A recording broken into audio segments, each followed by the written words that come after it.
I was born and young child, it's going to be most watched. Yeah, ne?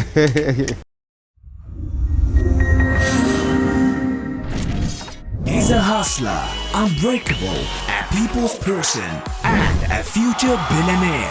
This is the Hustler's Corner with Sbu Liope, well known to you and I as DJ Sbu. Welcome to another exciting episode of the Hustler's Corner. You already know, with the Africa's #1 hustler, Sbu.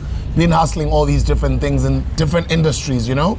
And shout out to all entrepreneurs out there, and shout out to all hustlers that are making it happen, especially on the African continent. Guys, like, share, subscribe, and click on the notification button on the video, because the more you like, the more you're bringing in a lot of people in the room, yeah? So more people can be aware of the video. But we'd like for you to subscribe onto the YouTube channel as well and tell your friends about it. Share this video on your Facebook, share this video on your other social media platforms, your Twitter feeds, Instagram, whatever it is. Today, I'm hanging out with another hustler who's just like Sbu. Now, I've had the pleasure of knowing this gentleman over the past couple of years.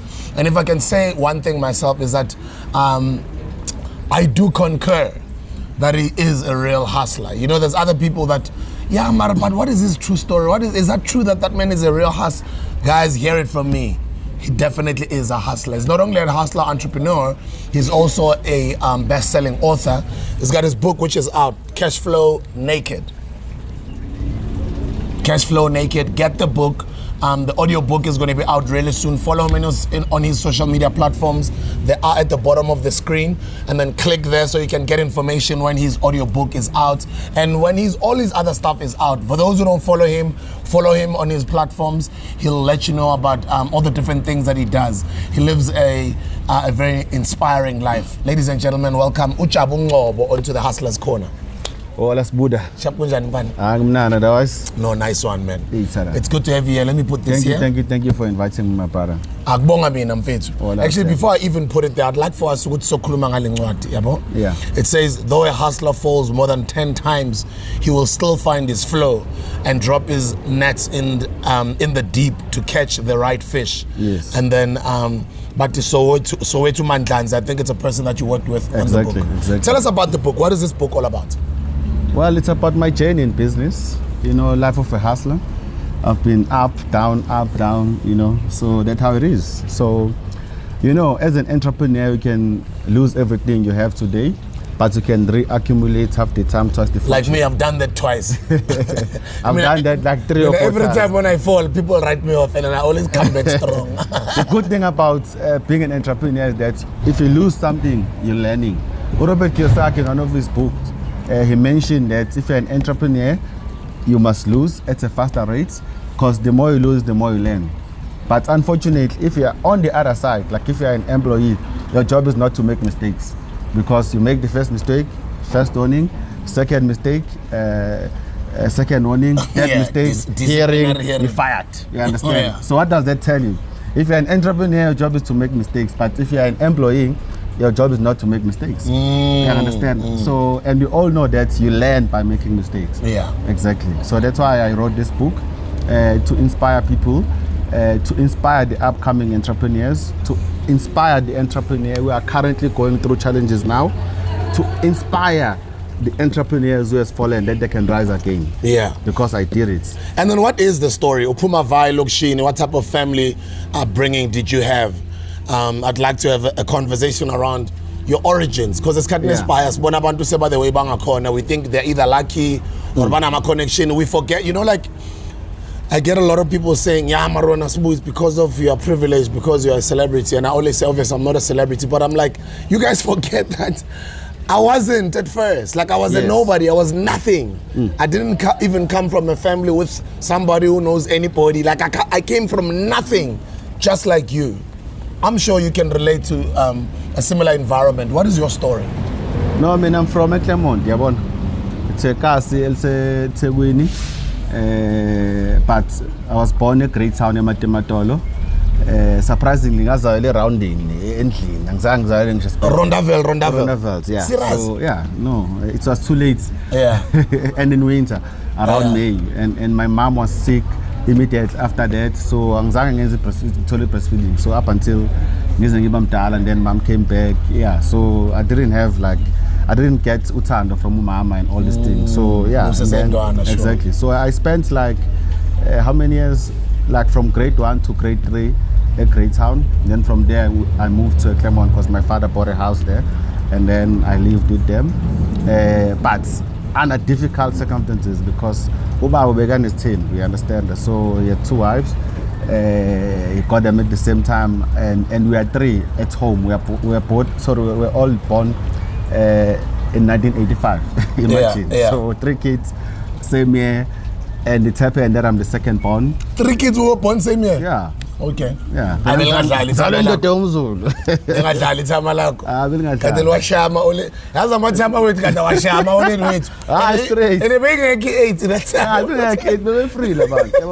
so in our second born, so you can imagine. So I didn't get to Tando Gababa that much because you spend most of his time on the other side, then Oma, so you take 10. So I never really got to enjoy Tandolake that much, you understand? So it was that we are 13 at home. 13, yeah, okay. Imagine if you are 13 at home, and my father was not an entrepreneur, he was an employee. So obviously, you know, last born, they're always the ones. I mean, I'll tell me, I've never owned a new pair of shoes going to school or a uniform at all. You understand? So even in my good school, it was difficult. Then try a 50 cent, then tengela ama cake, ama biscuit, ama go after lunch break, just to dilute something in I understand. So it was that situation. And then, but I didn't allow that to discourage me or to stop me from dreaming. But even when I was going through those things, I knew I was born to live a good life. I knew I've got a great future ahead of me. You understand? So I mean, what kept you believing that when you're not exposed to anything? Travel, what gave you that confidence? You know that little voice inside you. I always tell people to never undermine. You see, if you hear a child saying he's going to be a president or he's going to be a rapper or he's going to be what, never take them for granted. Because I remember, even in school, with those limited resources, but I told them that I'll become the first millionaire in my high school. And I'm from the worst high school in Claremont, Dilang High School. Like, I want my Vadali, they're from Dilang High School. Like, maybe they are better now, but I'm from that environment. Yeah. So I was like, even when I left matric, I told my teachers, I'm going to come back here rolling like the life that you see on Generation, and I'll be acting live because I was inspired by Sbu Generation. Yeah, shout out to Menzi Ngcobo, sure. Yeah, so that kind of life, that's the life I wanted. So I told them that no, when I come back, I'm going to be that person. I remember even at home, I had a fight with Tubamngani because he always forced me to go to tertiary and study so that I'll climb the corporate ladder. But I told him, no, I won't. Like, he would lecture me and all these things because he was the only person who had like massive qualifications. Like, he was the CEO of Forex. That was his last job before he passed away. Hey man, I'm sorry about that. Yeah, may his soul rest in peace. But he will call me because he didn't understand my vision. You understand? So, but well, I didn't allow him again to get to my dreams or my vision, because when I had a vision, I had a dream from the tender age. I'm a big dreamer. So in order for you to make it in life, you must first dream, you understand? You must visualize things. You must, the life that you want to live, you must first visualize that life. Even if you are broke, you can go to a garage and test drive a car, even if you know Gucci, you don't have any plan, but that will keep you going, because you must be a dreamer in order for you to achieve certain thing in life. So I mean, what kept me going is a massive faith I had in my dreams. I didn't allow anyone to tell me otherwise. Even at home, they didn't believe me when I told them, Gucci, this is the life I wanted. You understand? But I mean, so, how did you know? Because Tina, at that time, you need to remember with that environment. Yeah. You know. Yes, I mean, I had friends here and there, but I think not only me, I guess a lot of us, you know, that age group, especially those days. I mean, what gave you that thing? You know, because the kindness by the only way out is scholar. Yeah. You know. I mean, what gave you that thing? You believe you are going to make it anyway, even without the scholar. Or rather, let's say, what discouraged me from pursuing like the university life? I looked at my uncle. We used to share the bedroom. He would study the whole night till 3 a.m. When I wake up, I'm like, oh, I'm light and I'm still at night. So while I was still in high school. And then I graduated, so is my sister. She got her degree. But these people had qualifications and they were working, but you could still eat chickens on Sundays only at home. So basically they didn't make any change at home. Of which I think that's what is killing abantu abaningi eKasi, because you end up having wrong role models, because you've seen people at your home who are graduated, that's never changed the situation at home. But mawubuka amagints eKasi, they live a lavish life, they drive nice cars, they wear expensive brands. So now if you are at eKasi, you are exposed to these people. So obviously, shortcut to life, because all like funny things in life will be going through the wrong routes. And that's why I've got a crime high South Africa. Not that big people are stupid or they're heartless. No. It's because of the situation and environment. I want to were you ever maybe a little bit tempted to get into crime? Because I almost was. I remember. No, I was. I remember my chitekas eskoleni. Bebe puma ni uniform after break. They all with bank. Like you with bank was the suburbs, like a neighborhood around our high school. Yeah. So they'll go there and come back with things and they sell. And I was like, but I want to do this thing. I've never even drank alcohol in my life, so I was never tempted to even smoking or drinking and all those things. So I was focused, you know. So I'm proud of myself because I survived that phase of life, because most people, they lose it there. But how did you survive it? What was your first break? Look, man, I first got a job at KFC after matric. Was Spanish KFC? Yeah, I was Spanish KFC. I was a customer service team member. Yeah. But I couldn't even last 3 months there. Shout out to Bonga Bafeta, Spanish, my McDonald's, my KFC, my chicken licking. Bonga Machita Pandayo. I know you guys Nipandi data so that you can watch this content. You see, he started there as well. But I'm here. It doesn't today. mean good lapokona or zotrina lapokona. No manga bukoropa ma toilet or ya cleaner or toilet petrol garage. The fact that you are starting there, people like this started there as well. Same here. I was a waiter at some point. Bengteng is a strategy. We all start somewhere, guys. Yeah. So then I worked at KFC for 3 months because I couldn't stand people shouting at me like as if I'm a fool. I want to remember my girlfriend. I'm like, no. I quit within 3 months. And then I stayed at home for like 2-3 months. Then I got a job at Edgar's Pavilion. Then I was working. And I'm getting a span at Edgar's, sure. Then it was nice at Pavilion. The salary was low, but I managed to make things to. I think that's the longest job I've done. Yeah. Yeah, because I mean we had ways of making an extra cash at cars, you know. Yeah. So yeah, but I'm not proud of that. But sure. But we had no choice. I'm told. But then eventually I'm calling a quitter because my father hooked me up with a job at Toyota. And the cars, they believe that if you're working at Toyota, you've made it. Now I had that perception before, because I thought if I could earn 6K at that time around 2006, I'll be sorted. Yeah. Then I worked at Toyota. I couldn't even last 6 months at Toyota. I was like, no, this can't be my life. What were you doing at Toyota? I know they were making doors there. So mina benguboy no what I was not qualified. Unqualified Toyota Scapa boy. So 6 months ngabona I think that quitter. I hate anyone that will shout at me or that will dictate and tell me what to do. I don't know how people do it, but I think entrepreneurs are like that. So I walked away. There's this colored manager. I remember him very well. He would make us do push-ups. He would do a night shift, 6 to 6 at night. Sometimes you'll find yourself fixing, get toilet, just no, I need the bathroom. Then you'll sleep just at 5 minutes and wake up. I'm like, then on weekends, you must do push-ups, you'll leave here at 3. I still need to take taxis.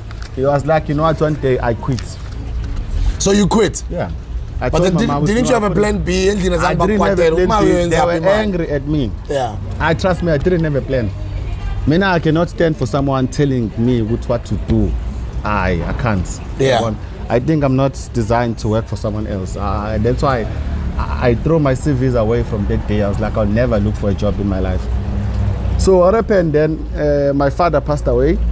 Then he left me with a Toyota Cressida. That was my only legacy. powder brew Toyota Cressida. Legacy. Yes. Itamalake lamsheli Toyota. Cressida. When ingozi zakho yozishela ini. So it's a valid question. Yeah, it's a valid question. And then the Toyota ngayithatha, and then ngabona ukuthi ngifike sidla abantwana namachita. Then there was this guy called Slobo. Oh guys, he had contracts nama stores about Russells and all of them to do debt collecting. So he kept asking me, no, come on, let's do this thing. I was like, I ain't going to say this card, boy. Up until this point, it created a shaisa, and I didn't have money to fix it. Then he came and said, no, I can help you raise money to fix it, provided that we're gonna do this job together. I was like, sure. That's how I started business. Then he added me in his company. My first journey as an entrepreneur. Also, he made you a business debt partner. collector, yeah. Oh, you're a business partner? Yes. Oh, I came nice. with the car, and then with contracts, we'll go together. I have got a face to scare people. What do you mean? No, we're debt collectors. Such a good-looking boy. No, we're collecting goods or money from people. Now ngabhadali, ne? Yeah. Awangekasi umuntu ayiriska nje. Awangekasi ozile ukuthi say we are sent by this furniture shop, and then we make payment arrangements, and then and then our first payment was 14,000, right? And then we're invited to this presentation. Yeah. I remember this network company is called Millennium. Yeah. You know, those people can present, they can sell. Yeah, bafana njengami. Lalela, Alan Klenan. I remember all the presenters, but Alan Klenan I stood out. So and then they presented to Alan Klenan no. No, it's one of the presenters. That's where he convinced me. Like I was sitting like this, listening to his presentation. He was an ass like that, man. And then I see the room full of doctors and lawyers. No, Ngishap. Okay. Doctors and lawyers, and you know. So their presentation on Saturday and Sundays. And then that's when I was introduced to Robert Kiyosaki books, financial intelligence, financial education. Yeah. The way I was sold, I wanted to join this thing there and there. Remember, we just got our 14K, and joining fee there was 12.5. And then my business partner was not sure. I mean, I was like, I forced him, no, let's join this thing, Baba. This is the way to go. It was a network company, which if you invite someone, you remember when I was new, fresh from high school, I thought that it was easier, this network things, which if I go out and invite Mang to come join, I'll be a multi-millionaire overnight. You understand? And the people who are old, they know they've been doing this thing, they've been there. For me, it was a new opportunity. This is the easy way of making money. Yeah. And then we paid that sort of network marketing. Yeah, right? Network marketing, yes. Yeah. And then we paid joining fee. I convinced my business partner, and then we stopped selling. So we stopped being debt collectors. We focused on this business, network marketing, because we thought that it was easy. Then one guy, Tulani Langa, made us his assistant marketing managers. And then, we started doing the business, going out, inviting people, but it didn't work. Now, this is the lesson that people need to learn. When we joined that Millennium company, we thought that it's easy, we want to make it. We took our first paycheck from our business, and then we stopped being debt collectors, and then we joined network marketing. Financially, it didn't work, but the information that we got there changed our lives forever. I'm here today because of the information I got from Robert Kiyosaki books and audios. If I didn't join that network marketing company, I wouldn't have been trained to be an entrepreneur. So financially, it was a loss, but I got the information that changed my life. So I don't regret it, if you were to ask me today. So some people, when they venture into a business deal, or if they go into a business deal and they don't succeed, they don't want to take the positives out of a loss, because out of each and everything, trust me, there's always a lesson. Sure. I remember this guy called Tulan Langa. We'll come to him with a problem. We'll say, hey, Bablang, we've got clients, they're complaining, what's that? And then he'll just chill and say, what's good about the problem? You ask yourself, it's Nomza, what's good about the problem? And then when you sit down and think about it, there's always something good about the problem. Shout out to Mza Dlamini, that's your business partner, right? Yes. You still work together, right? All the way. Sure. Yeah. So I'm telling it. That's another hustler right there. Mza, we want you on the podcast very soon. Yeah. So from there, then we started our marketing company with other guys from that Millennium company. We called our company Ocean's 11. It was a marketing company. Well, we were not 11, but we were 9, but we were inspired by Ocean's 11 movie. So that's where the name came from. And then it was a marketing company. We did well. We secured our first contracts. We moved. There's a company called IQ Smart. They used to have the head office in Pretoria. Okay. But after doing business with us, they moved their head office to Palito in KZN because we were killing their market. To move their turnover from 350 to a minimum of 1.5 a month. You understand? So billion or million? No, or at million. that time, Oh, it was there's a money. small company. At that time, yeah. In 2008, 2007, 8, around there, it was serious money at that time. So then, we did well up until you realize that we're making a lot of money for these guys. Why can't we start our own thing, you know? Before, while we were planning that, we were invited to run show under this company. You know, we had a stand, marketing, the products. They were selling the software programs for math and science, like it's IQ Smart, you know? So opposite us, there was this stand for iCode trading. Now it's wealth creation, Forex trading, and I was like, here is this thing we've been looking for. Because I remember one of the lines, Robert Kiyosaki books, he said, if you want to make 5,000, he will go to the market and make that 5,000 in one day. Yet an average person, they will go to their jobs and work for 30 days to make the same amount. I was like, here's this thing. Before I could approach these guys, our bosses at that time, they were having conversation with these guys, bragging about us, telling them that they've got, I remember Trevor's, we've got the greatest salesman in my team. But the Wingamla. Yeah, Ingamla. They've got the greatest salesman. They do the turnover, they do so much sales, what. And these white guys don't penetrate the black market. Using you guys. No, they were looking to penetrate the black market. Oh, you mean the other so potential now they clients. compared now what we are selling and what they are selling. Then we went to their stand. When we got there, it was easier. They gave us business cards. They said, don't get to Durban because their office was in Westway Office Park. We must meet them to discuss. Right? Now it was 9 of us. Me, Mza, Bongani Pagati, and Tembik Nene. We went to Durban to meet the guys. The other guys are not interested because obviously IQ Smart was taking a good care of us. In fact, the first car I drove from 0 kilometer, they bought it for me because I was the greatest amongst the team. So they made sure they are pinning me down. I'm not leaving them, understand? And my minimum commission was around 45,000 if the month was paid. Wow, so you were a high roller. Yeah, at that time, right? Sorry. Now, we went to Durban, Westville Office Park. Hey, I saw this boardroom. Hey, nice boardroom, like the ones I see on the communications generations. Like, we're even intimidated to sit in the boardroom for the first time, like that kind of bedroom. Sorry, that kind of boardroom. I'm thinking about bedrooms now, you know? So then these guys came, bedroom. These guys came, they presented, we were sold. We decided there and there. In fact, let me say, I decided there and there that I'm done with the other company. I'm leaving my income and everything, you know? And then the other 2 guys, Tembi and Mongani, were not sure. Umza was in between.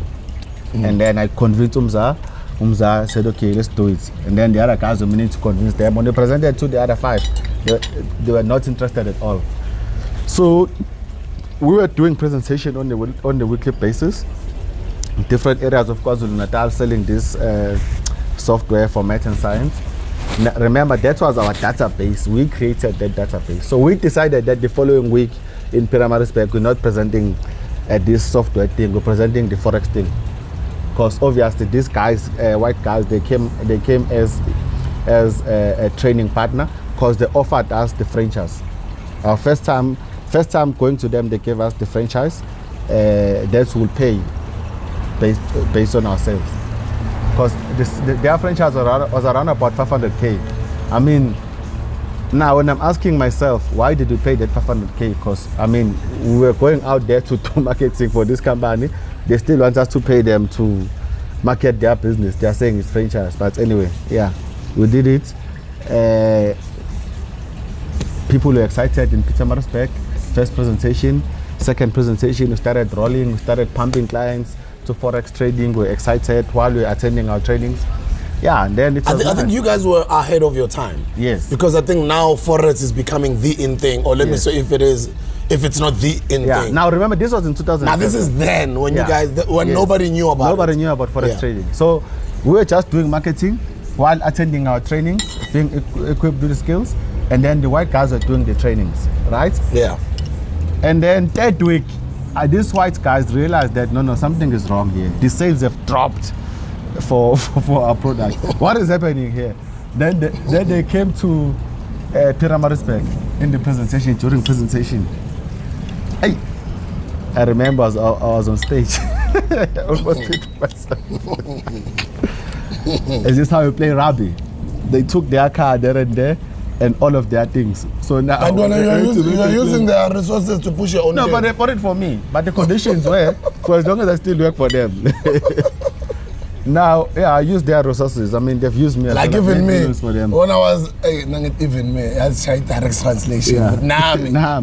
Even me, when I was still working for Telkom, I was hustling in when I left Venice, Telkom, I was step his pesos. I'm hustling.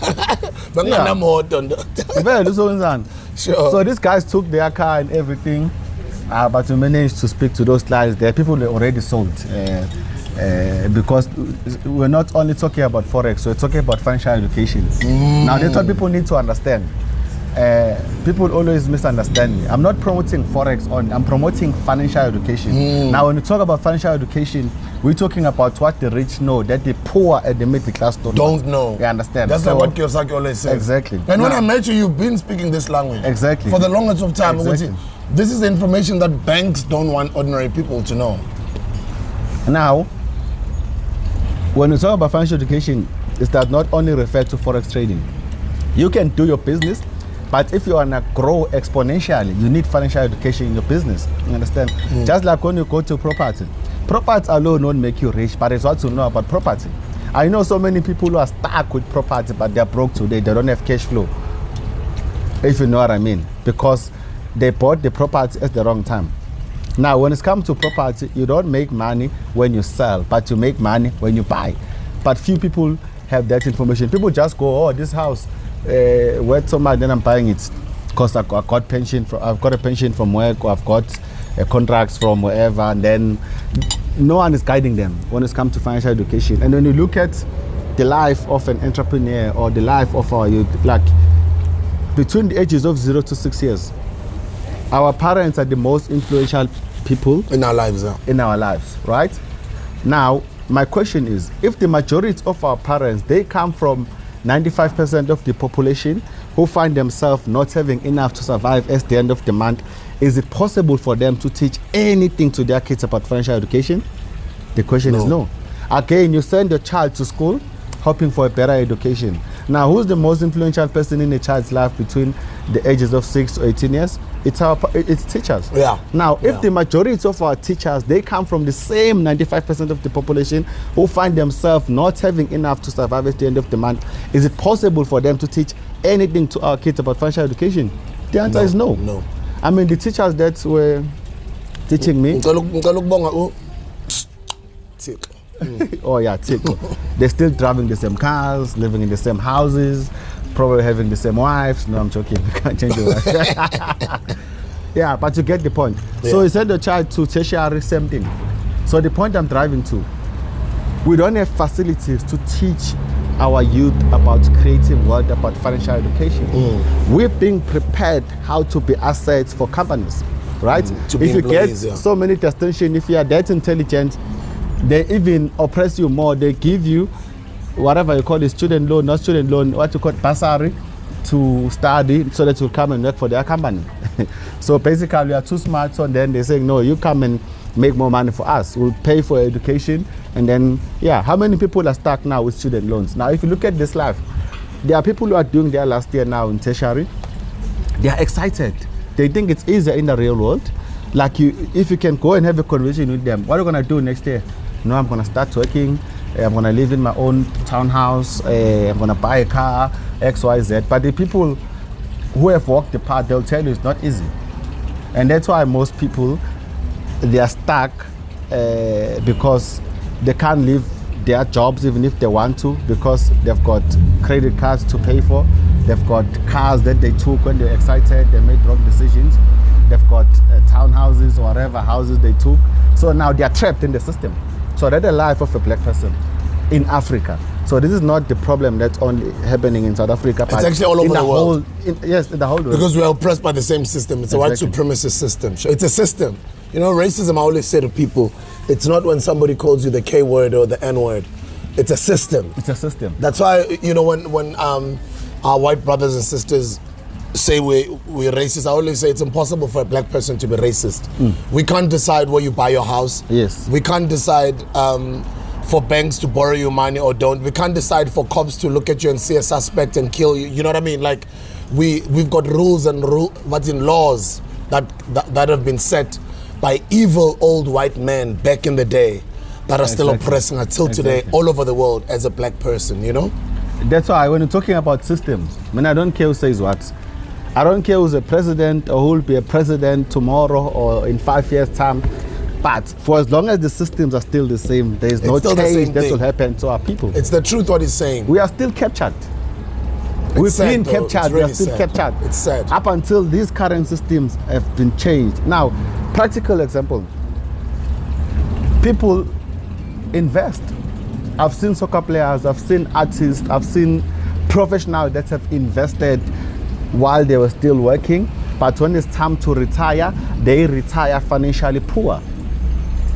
And where do all these people invest? In our favorite institutions that are being promoted by our media, that are regulated in South Africa, right? Now, these people, they invest monthly contribution, retirement annuity, 32 days notice, money markets, you name them, you understand? But the fact is, when they retire financially poor, because if you are contributing whatever on your retirement annuity, let's say they promise you 2 million when you retire, or 3 million. Now, 3 million won't be worth 3 million by the time you retire, because the inflation is growing against the returns that, or the interest that you get from the institution. Now, the institutions will give you 6%, 7%, 8% at most, right, per annum. Now, how much does the inflation increase with annually? More than 14%, right? So if you say 14% minus 6% or minus 7, which means that we are in shortfall of 7% to meet the standard of living. Now, what is money for? Money is to buy, it's for buying things that you need, right? It's for your needs, basically. Now, if things increase in value, but your money in the bank or so-called institutions doesn't increase, what will happen to you? Now, remember, this inflation is growing against your interest at a compounded rate. Now, let's say you have 100,000 that you've invested with your favorite institution, right? Regulated favorite institution, right? Not with the scammers, right? They'll give you 6% of which is 6,000 rand, right? Per annum. Now, which means your money depreciated with more than 8% compared to the inflation. Now, this depreciation will happen at a compounded rate against your money. That's why I always tell people, don't value money, because money is just a tool that we use to buy things. But people are so obsessed with money, they praise money. That's why they get it wrong. So for me, up until we have institutions that will teach people, like our youth from the tender age, about creating wealth. And I'm talking about what? I'm talking about generational wealth. Not owning a spaza shop, not owning a container. Take manje a talk to a kasi and whatever, and ask people, what do you want to do? What kind of business do you want to venture into? You'll be surprised with what you think business is. But I don't blame people. It's going back again to the exposure. Ekas is cooling on my adverts, Echuba, Esparta, and everything, right? But when you go to a Sentin, the more immediate you drive into Sentin, you feel, now, welcome to wealth. You can see my adverts, my billboard, like digital billboard for that sake. You understand? It's not what is being promoted the cast. Now, if you work a township, wherever, a town around your kasi, and then you wake up in the morning, you go there, obviously you are exposed to certain things, you understand? So we are not exposed to the real opportunity. So that's why I don't blame people, because it's not about you are too intelligent if you've done X, Y, Z. It's about exposure more than anything. It's totally true. I always say traveling opens you up. It makes you a brighter person. But It's also this this notion of the West and other people seeing an opportunity in on the African continent with black people, because they've brainwashed us to believe, they've brainwashed us to be consumers. Exactly. And the education system is teaching us to be employees, which means we are always at the bottom of the barrel. Exactly. Who do you see at this time of the day? You only see white women. You know, because they don't work. They are all housewives. And their husbands are playing golf. Yes. But my parents and your parents are slaving it out there. They are working like crazy. And my brothers and sisters, and your brothers and sisters are unemployed. It's because of a system. That's why I was just talking about this white supremacist system, which is what needs to change. You know, it even pains me that we've got a revolutionary, or you can say a liberation movement that liberated us. But in 2020, because now we are in 2020, you've got over 2,000 laws or policies that still have not been changed, that come from the apartheid era. Why? And then you wonder what those 2,000 policies are. Do you understand? Why is it difficult to get a loan if you're an entrepreneur to start your business? But it's easier to get a loan if you're an employee to buy a car or a house. It's even more easier to buy a car, to get a loan to buy a car. So the policies from the government don't force these banks to be entrepreneur friendly. Yes. Do you understand? Yes. That's the reason why a lot of these banks can still get away with what they're doing. And it's very difficult for them to empower an entrepreneur in this country, let alone government, which is trying their bit. But I don't think they're doing much. No, they are captured by the same institutions. Exactly. My brother, if you go to each and every city around South Africa, 50% of the buildings, they are owned by the institutions. I totally agree, my brother. Now, my question is, how many of our black people are in this so-called financial sector?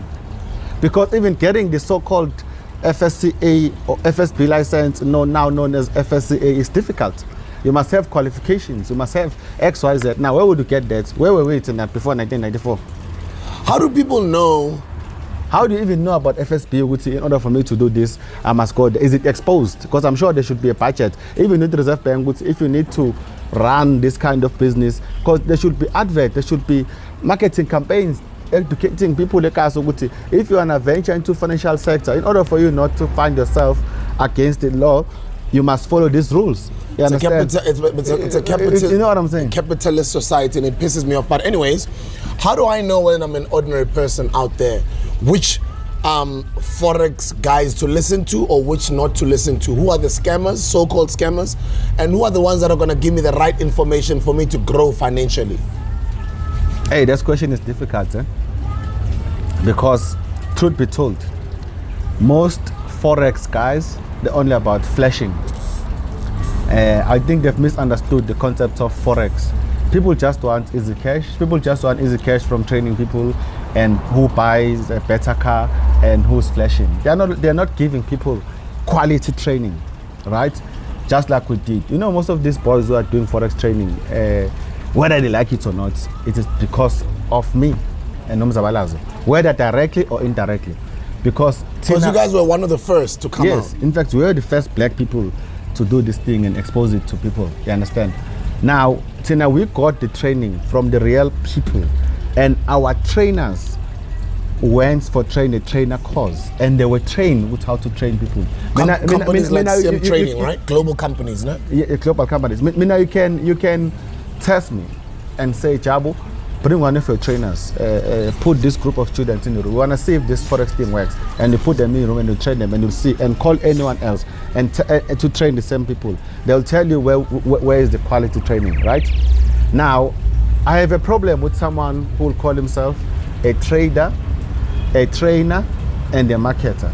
So when in your company, you're doing marketing, you're training people, you're trading at the same time. That doesn't make sense. Now, if you have a business, now, if you know that your strength is in marketing, you must have, when these people join your business, your company for training, you must have professional trainers that are ready, that are passionate about training people, so that when you've done your job, they'll get proper training.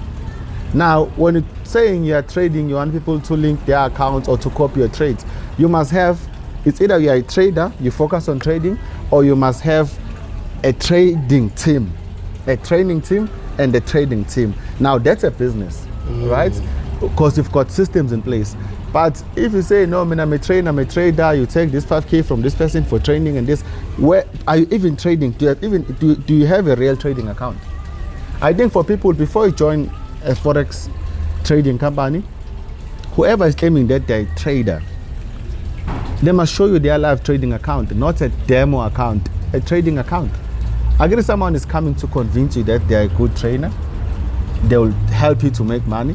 The first thing you should ask, show me your trading account. And then I'm see account that is 2 months old, that is 3 months old. You've been trading for a year. Why can't you show me the account that is showing the account history, got 12 months at least? You're a real trader. Why are you showing me account that's open 2 months ago and then I've doubled my account last month? Because in Forex trading, there's no such thing as make money overnight, make millions overnight. Well, you do get lucky sometimes. Let's say you double your account in a day or in 2 weeks, but that doesn't happen all the time. So I always say to people, anyone that will say to you, they will double your account, they will do this, walk away. There's no guarantee. There are no guarantees with Forex trading. You can make money, you can also lose money. And the best thing, if you don't want to be scammed, never give your money to anyone. I don't care how much you trust them. Open your trading account. If you feel that you are lazy, you don't want to trade yourself, and you trust this person as much as it is illegal to trade for someone if you're not regulated, but it's your own arrangement. It's not like a business. But don't give them your money. Let them trade your own trading account. What is to copy trade? Copy trade, let's say Jabulani is trading his own trading account, and then he will expose it on a certain platform. Then anyone will come and join that account, like, and copy those trades. So whatever you're trading? Yeah, whatever that I'm trading, if I make, and normally it's on proportion per equity, it is management. So if, let's say I'm trading $100,000 and the clients are trading 50,000, 100,000, 200,000. If I'm making 10% of 100,000 USD, when I will make 10% of 50,000 or whatever. So it's on proportion per equity. Okay. So I'm trading my own funds. It's exposed on a certain platform. I'm trading a live account. So basically, you're taking a risk. If Jabulani loses money, I'm gonna lose. If Jabulani makes, I'm gonna make. So you can only, or you must, or it's recommended that you copy trade people that are good at it. That are good at it. If you are sure, not someone will say, "Come copy my account." You must see. You must go to a platform that is exposed where you can see it's okay. You can even monitor that account for 3 months, trade, copying with a small account. Yeah, I understand. The problem with people, they want to make money overnight. But I don't blame them. They want money. Go rough as well. I'm banks, they are screwing people left and right. And I still repeat, the people that are ripping people off are the institutions. People invest, but where do they invest? If you give your money to the banks, you'll never be financially free. And that's the fact. With the current system, the rich get richer and the poor get poorer. People work for over 40 years and they still have no money. And these people who've invested to these institutions, they retire financially poor. Now, when a guy like me come and fight the system, it's a problem. Because you must understand, I knew from day one that I'll never enjoy good publicity. Because I'm opening people, hey, wake up, Mtomyam. Now, you must understand one thing. If I introduce 10,000 people in Forex trading, that means I've taken a good share of money from the institutions, because that money was sitting with the institutions. You understand? So I'll never be a favorite to them. So they'll have to attack me. So the bigger my brand grows, they have to try means and ways to attack me. But that's we'll incredible. See at the end. It's incredible what you've done with your life. And I mean, from Intwana Selection, and then to even come and write a book. Who must read this book? Is it for young people, anybody that wants to know about how to hustle, to inspire somebody out there with your story? Upcoming entrepreneurs. Yeah. Entrepreneurs who has fallen, and whoever is going through challenges in business. This will help you. Nice. I mean, I rose again against all odds. And let's talk a bit about that. Let's talk about your. I mean, I'm open about it. I talk about it. I write about it in my books. How many times I've fallen and how I got back up. What happened to you? You see, after my so-called R1 million party in 2011, You threw a million rand party in 2011. Yeah, in 2011. That's almost 10 years ago. Yo, I can imagine a million Mogui Mali in that time. That's what I had it at that time. That's what launched the Cashflow brand. Okay. Where I realized that I'm really shaking these people. I mean, in 2011, I was a nobody. I was unknown, basically. But you had money, though. Yes, no, I had money. So you were somebody. Yeah. So, but during that weekend, Sunday, I was on Sunday Times front page, like the main story, not like at the back, front page. Now, you know, Sunday Times, they don't write with this stupid conceits and everything. They target like real things that affects the economy of the country, like your A-listers. That's where they are. Even some people that have been on TV for years, they've never made it to Sunday Times front page. But my main breakthrough with my paper was Sunday Times front page. Now, when I say there's always something good about the problem, it was bad because this thing came to destroy my business, my reputation, like everything. So there's a I said negative to myself, story. it was a negative story to say I'm running a multi-million rand Ponzi scheme. You understand? Now, remember, my birthday was 2 days. It was Saturday and Sunday. So I started on Saturday. Sunday, we were going on the cruise, right? But they wrote the story on Sunday while the party was still going ahead. You understand? Yes. So, hey, can you imagine? That's what the colleague saying. So I Jabulani, what is this nonsense on Sunday time? What is that? Yo, yes. Yo. But after some time, I realized, no, it's fine. There's no such thing called bad publicity. In fact, they helped me because after that, the website had traffic that went to website. It was a lot. Then next thing, Top Shaila, they came to me, different television programs, selling my tunes, coming to my house, cooking. Before you know it, basically all over. You understand? Enjoying free publicity and marketing, basically. And what did you do with that negative publicity to turn it around into a positive? Because we've got a lot of you guys, hustlers out there that are learning from a story. How do you turn a tragedy into triumph? Look, if you are not fake, right? If you are honest, people are not stupid. And it's if they give you a platform on TV or radio, they are saying basically, tell your side of the story, and people will listen to you.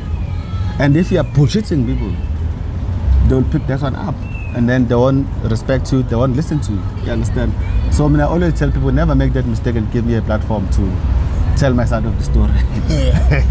Yeah. So Selima Tunzi came to my house, Top Shaila. Then people love my Top Shaila. Even now, you check it. It was competing with like, I think, Nega, okay, let me not mention names. Yeah, but it's all about the big TV, Mnangeko TV, Top Shaila, ngama views on online. You understand?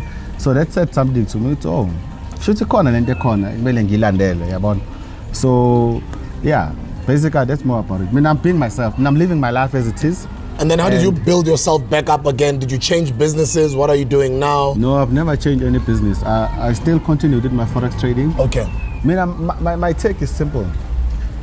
If I'm a scammer, as they say, I wouldn't be here So they today. called you a scammer? Yeah, and I've accepted it. If I'm a scammer, I wouldn't be here today because how many people do I scam or do I need to scam in order for me to reach that level? You understand? Because if I'm not helping people to make money, why are people still supporting me? Why are they still joining my business?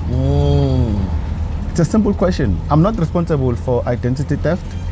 Now, if you can log on Facebook now and search Jabulani Ngcobo, you'll get more than 35 or 40 Jabulani Ngcobos with my pictures. Actually, my invest. producer, where is he? Ulebo. I don't know, he left. He went to the radio station. Ulebo, actually, we were talking about you yesterday. We were planning this podcast. He says, somebody with your identity on Facebook started speaking to him on inbox or whatever it is. And then all of a sudden they started asking him to put money in there. And he says when he started checking, it's like, so Jabulani, man. Trust me, my Jabulani brother. would not do something. Money, Facebook, Instagram, Twitter. So they're scamming people using my pictures and my name. So I'm not responsible for that. So now, how many people have been scammed using my pictures and my names? How many people out there really believe that I've scammed them? I'm not responsible for that. I'm not gonna feel guilty. What matters is not to go to your guilty conscience. Are you clean or what? Yeah. I mean, I sleep peacefully at night. Because you help a lot of I've people. never woke up any morning thinking I'm going to scam someone. Yeah. I've scammed someone. Yes, in my business, I'm in Forex trading business. There are people who have lost money before, right? Trading with me or being trained by me, but that doesn't mean that I've scammed them. Scamming someone means that I've misrepresented it just myself. means you've committed a crime. No, I've misrepresented myself to you to say, give me your money, I'm gonna go buy certain things, or I'm gonna trade for you, and then I don't trade for you. I take that money and buy a car or buy clothes, or I use it for my personal needs.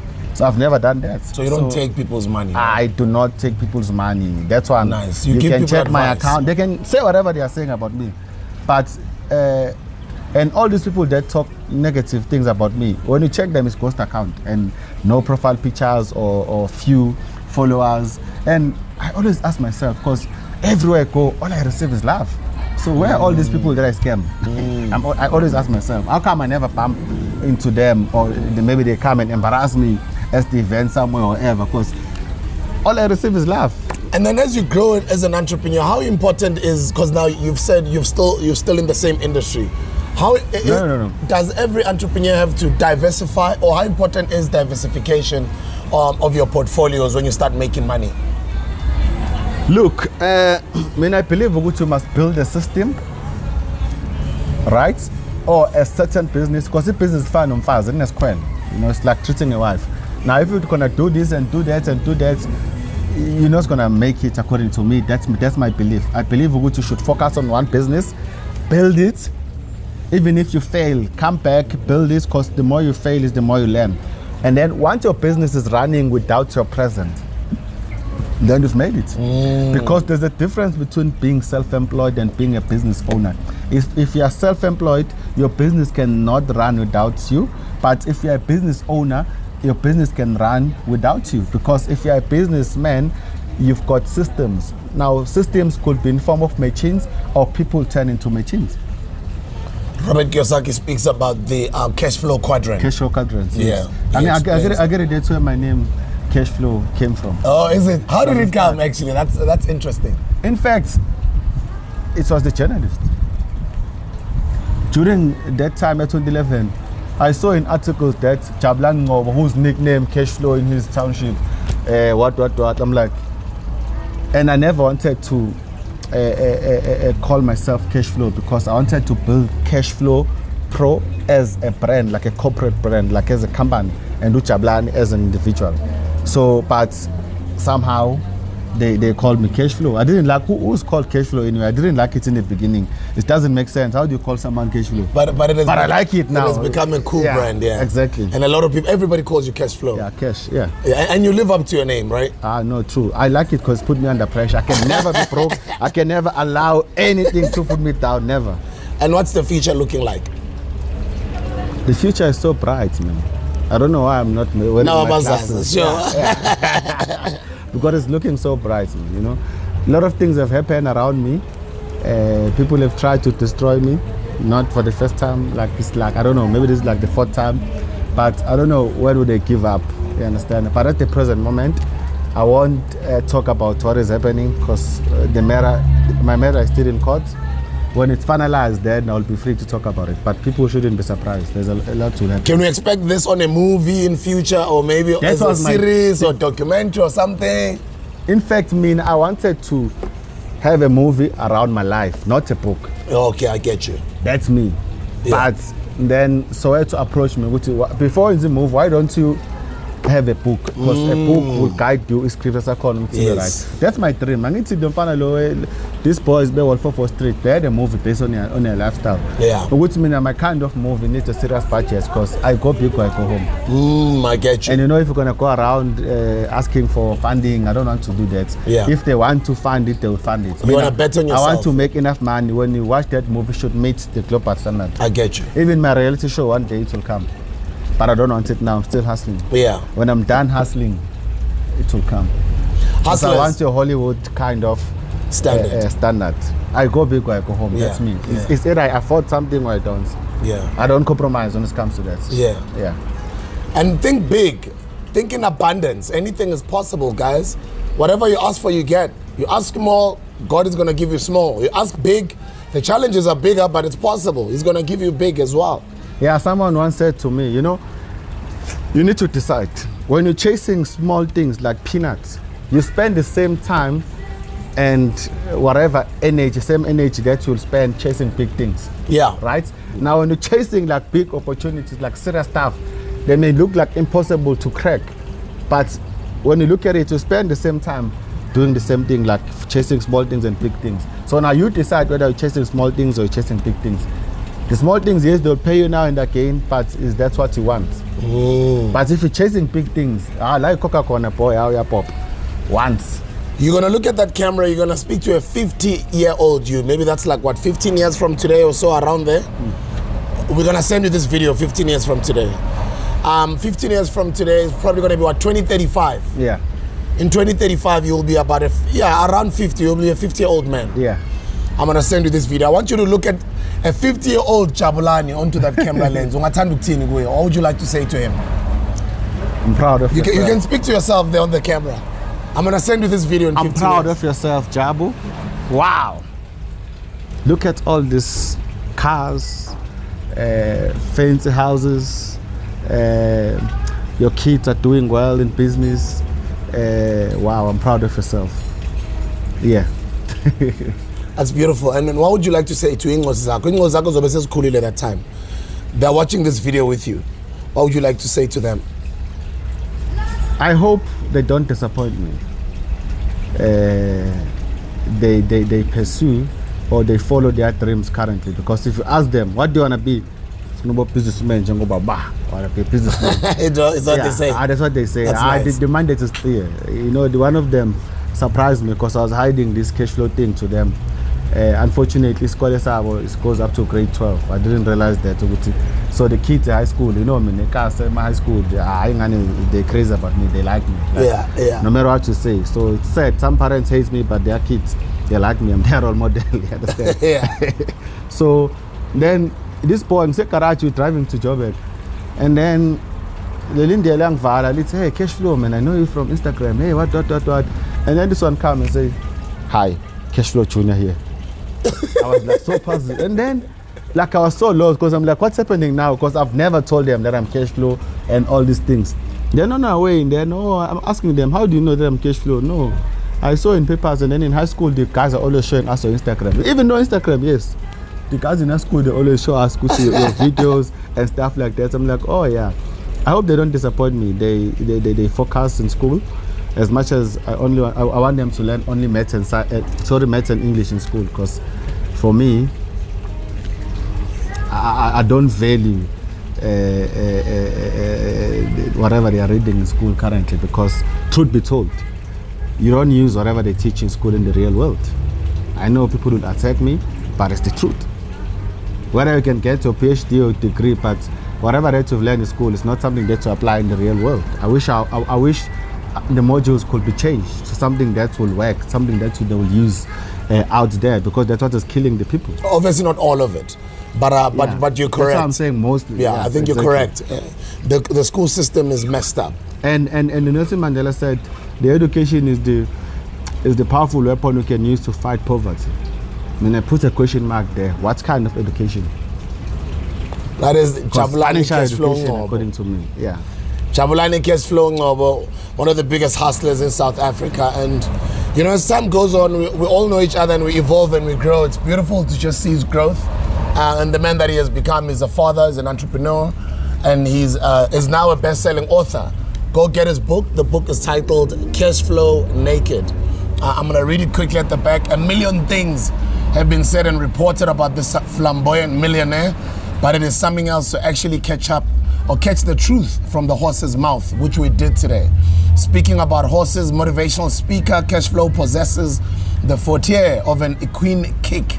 He has a powerful force for a man who looks small but has a giant mind. His tenacity in business moved the entire city of Durban long before flocking the idea of Forex trading into the whole country. Meet the man who fashioned the image of Forex, the godfather figure of Forex trading in South Africa. Look inside this book, get to know the real cash flow and where it all began. His co-author, Mr. Soweto Mandlanzi. Go get the book. It is out there. Follow him on his social media pages. All of the information is at the bottom of the screen. Like this video, share this video, subscribe to my channel, and then press the notification button so we can let you know every time when we drop brand new videos. On the count of 3, we're all pressing those likes, yeah? Those clicks, guys, on the count of 3. 1, 2, 3. Click, click, click, click, click, click, click, click, click, click, click, click. Cashflow Mapoloba Jabu Ngcobo ngiyabonga mfethu. Ngiyabonga bhuti wami. Okugcina, it is not your boss's job to make you rich. Your boss's job is to pay you for what you do, and that is to make him rich. And lastly, if you want to help the poor, the best thing you can do for them is not to be one of them. Thank you. Jabulani Casflow Ngcobo Mapoloba, one of the biggest hustlers I know. I think in about a few years' time, he's gonna be even wealthier than he is right now. And I'd like to challenge you to and encourage you to go start doing something. And all of the inspiration that you get from these guests that we bring here, go and apply that knowledge and see what works for you. I'm not saying take everything. Young people out there doing great things with their lives. The question is, what are you doing with yours? Thank you for watching, guys. See you soon. Hi, my name is Jabulani Ngcobo, aka Mr. Cashflow, the author of the best-selling book Cashflow Naked, an entrepreneur, the godfather of Forex trading. I've been hustled by DJ Sbu on the Hustlers Corner, all about faith. The Hustlers Corner.